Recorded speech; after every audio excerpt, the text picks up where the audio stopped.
Sick of the doom and gloom, there was more of it today. 40 jobs lost at Kiwi Rail in Dunedin, another 40 lost with Yarrows and Taranaki being in receivership. And to top it off, predictions of soaring insurance premiums. Which is why we like this story.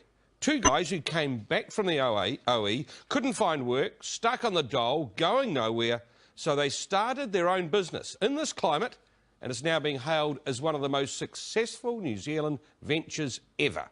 Matt Chisholm, with a change of fortune built on rum. We started in a one-bedroom flat in Mount Eden. It's been an amazing ride so far, going to the Caribbean and stealing rum, bringing it back to New Zealand. They are modern-day rum runners.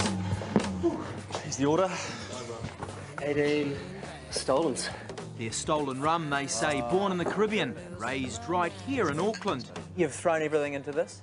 We have, mate. We put all our savings into it, and yeah, everything we have isn't stolen. Our time, our love. We've really put our dicks on the chopping board for this. Is that scary? Mate, yeah, it's very scary. Absolutely. Yeah. But that's the ride, isn't it? It's the roller coaster. Sleepless nights and all that. Yeah. We may have just snuck out of a recession. These boys are giving it a go. These are the barrels that come in from Trinidad in the Caribbean. We then bring them back. The rum's blended into larger volumes, brought through here, where it's filtered, bottles are filled, labelling and so forth into its packaging. Early March last year, we started off shifting 2 cases a month out of the office, and by Christmas we hit 120 cases a month. So you boys aren't scaring the likes of Lion Nathan just yet? We hope to be scaring them, yeah. Hope this scares the pants off them. We first introduce you to architect Roger Holmes. Landscape architect, no experience there. And lawyer Jamie Duff. Lawn mowing, concrete grinding. 2 years ago, after they returned home from their high-paying London jobs. There were shows, restaurants, good travel. And couldn't find work. Can be frustrating at times and can be, yeah, lose a bit of motivation and meaning. It's pretty much a bit thumbs down. Pretty adamant on doing my own thing, looking at a few businesses, starting my own thing up. I've kind of been squeezed into that corner. They didn't think they were going to be making rum. We didn't think they were going to be making rum. But guess what? 2 years on, and the days of the boys living in a one-bedroom apartment, paid for by mum, are long gone. We were squeezed into this corner, as I said, and without that pressure, we may not have done this. We had nothing to lose, so it's a really great position to be in. Rather than them being sucked into some corporate, they've gone and created a brand and a business that potentially could be of huge value to New Zealand. You couldn't find work because of the recession, yet you start up a company in that same recession. Pretty gutsy, fellas. The only way was up, and we thought, well, this is the best time for a bit of growth and just really put the hammer down. Are they going to? And according to Jeff Frost, the founder of 42 Below Vodka, we sold to Bacardi for 138 million. with that hammer down, these blokes are making every post a winner.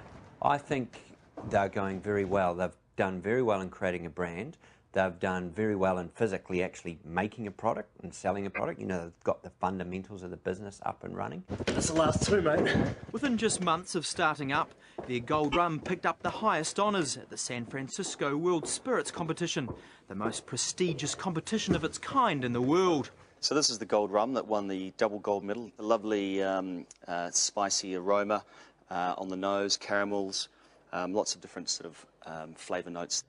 A year later, their white rum also took gold. This goes really well with ginger beer and a wedge of lime, a simple drink, lots of ice. We couldn't have asked for a better beginning to have that credibility for our product from the outset. Credibility that's been picked up by Beam Global, the 4th largest premium spirits group in the world, who are now pushing their product. Beam gives us tentacles into the market. They're a really well-oiled machine. They're a corporate, a huge amount of experience. So it's great for us to get Stolen in front of more people to try it. Could Stolen Rum be the next 42 Below success story? I think it's absolutely possible. Their partnership with Beam is a huge step forward. So really now it's the hard yards in growing sales. Yes, Roger and Jamie have come a long way since collecting the unemployment benefit 2 years ago. But they're fully aware there's still plenty of hard work ahead. We can't rest on our laurels. In fact, we have to step it up a notch. We need people like Jamie and Roger to, get off their arse and create the new success stories. So good on them. Best of luck to them. What happens if it doesn't work out? Mate, there's no plan B. It's just guns blazing, full steam ahead. So we don't have a plan B. Yeah, failure is not an option. And you've got to give it to them. And we hear so much from people about how they can't do this and can't do that. To see those guys come from where they are is just fantastic.